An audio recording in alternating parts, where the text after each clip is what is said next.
вода всемирного потопа вернулась вновь в границы берегов. Из пены уходящего потока на сушу тихо выплыла любовь и растворилась в воздухе до срока, а сроку было 40 сороков.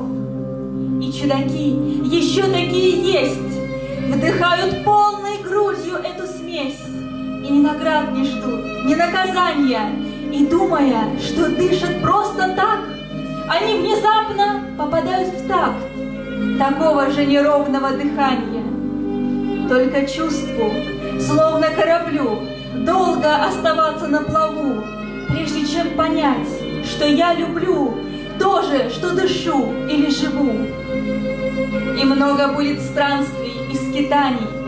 Страна любви — великая страна, и с рыцарей своих для испытаний все строже станет спрашивать она.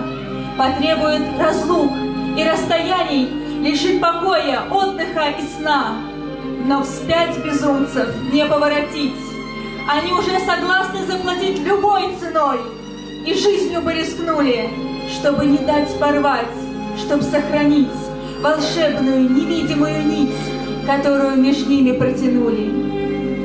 Свежий ветер избранных пьянил, с ног сбивал, из мертвых воскрешал, потому что если не любил, значит и не жил, и не дышал. Но многих, захлебнувшихся любовью, не докричишься, сколько ни зови. Им счет ведут молва и пустословие, но этот счет замешан на крови.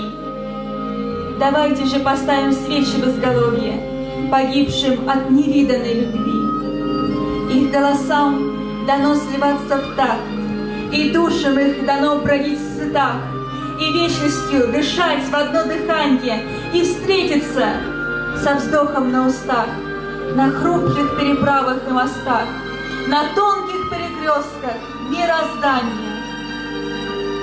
Я поля влюбленным постелю, пусть поют во сне и наяву. Я дышу, и значит я люблю. Я люблю, и значит я живу.